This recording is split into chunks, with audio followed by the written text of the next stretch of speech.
Dear viewers, আপনাদের যাদের স্টিলমেকের breaker আছে 11 কেবি স্টিলমেক ইন্ডিয়া, বাংলাদেশে এখন বিভিন্ন সাব স্টেশনে আছে, ডেস্কো, ডিবিটিসি, ওজোপাটিকো, নেস্কো, ইভেন পিবিএসও থাকতে পারে। তো এখানে একটা বড় সমস্যা, হ্যাঁ, সেটা হচ্ছে যে ব্রেকার র্যাক ইন এবং র্যাক আউটের যে বিষয়টা আছে, হ্যাঁ, যখন আপনি এখান থেকে যখন আপনি ঘোরাবেন, এই জায়গা থেকে যখন হ্যান্ডেল দিয়ে চার্জ যখন আপনি ঘোরায় র্যাক ইন করবেন বা আউট করবেন, অনেক সময় ব্রেকার লক হয়ে যাবে এবং অনেক সময় দেখবেন যে আপনি স্বাভাবিক যে মোশন, খুব হালকা চাপ দিলেই কিন্তু ব্রেকারগুলো ঢোকার কথা, বাট ঢুকবে না।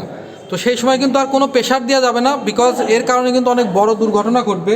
আমি জাস্ট এরকমই একটা কেস আপনাদের দেখাই, যে এই জায়গাটা আমার আলোর যে ফোকাসটা পড়ছে, দেখেন এখানে কিন্তু চাপ পড়ে, এই জায়গাটা চাপ পড়ে কিন্তু অলরেডি আমার শাটারটা ক্ষতিগ্রস্ত হয়েছে, এখানেও ক্ষতিগ্রস্ত হয়েছে। সেম কিন্তু আমাদের লার্সেন অ্যান্ড টাবরো একটা সাবস্টেশন করেছিল, সেটা হচ্ছে সেখানেও কিন্তু একই কারণে ব্রেকারে কিন্তু আগুন ধরে গেছিলো, প্যানেলটা কিন্তু পরে আমাদেরকে কিন্তু ডিসমেল্ট করা লাগছে।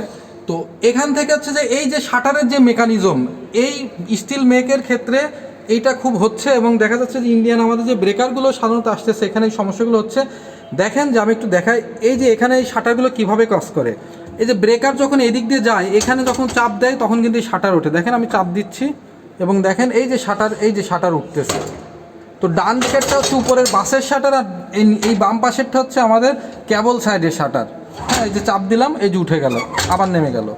প্রবলেম হয় যে এই যে অ্যালাইনমেন্টে, হ্যাঁ, এই অ্যালাইনমেন্টের প্রবলেম হয়। তো আমাদের এখানে যে প্রবলেম আছে সেটা আমি বলি।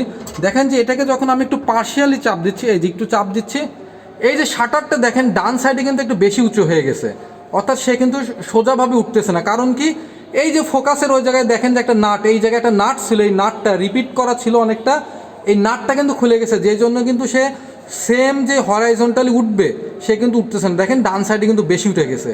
তো এই যে শাটার উঠারগত যে মিসম্যাচ, এটার কারণে কিন্তু আপনার ব্রেকারটা ঠিকমতো র্যাক ইন স্পেশালি হবে না, এবং আপনি যদি চাপ দেন সেই ক্ষেত্রে দেখা যাবে কি, দেখেন এই জায়গায় যে এই দেখেন এই জায়গায় কিন্তু প্রেশার পড়ছে, এখানে যদি আরও প্রেশার হতো, আমাদের এসবিএ যদি আরও চেষ্টা করতো, তাহলে কিন্তু এটা ফেটে ঢুকে যে একটা বড় দুর্ঘটনা ঘটতো। তো এই মেকানিজমটা আমাদের সবসময় খেয়াল রাখতে হবে।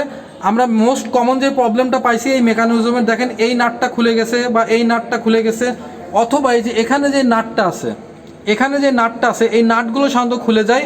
বাট আমরা আজকে যেটা পাইছি হচ্ছে আমাদের রিপিটের এই যে নাটটা, শাটারের এই নাটটা আমাদের খুলে গেছে।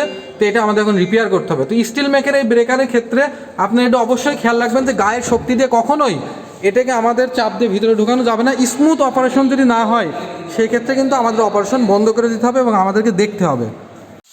তো এখন দেখেন যে আমরা কিন্তু গ্রাইন্ডার দিয়ে আমাদের যে রিপিট টাইপের নাট সিস্টেমটা ছিল, বোল্ট সিস্টেমটা ছিল, এর মাথায় আমরা এখন গ্রুপ কাটতেছি। আজকে আমাদের অ্যানুয়াল মেনটেন্যান্সের দিন। আমরা প্রত্যেকটা যেই কেবল শাটার ছিল এবং বাস শাটার ছিল, এই শাটারগুলো আজকে আমরা মেনটেন্যান্স করে দিচ্ছি, বিশেষ করে এই পয়েন্টটাতে। দেখেন আমি আর একটু ক্লোজভাবে আপনাদেরকে দেখাই।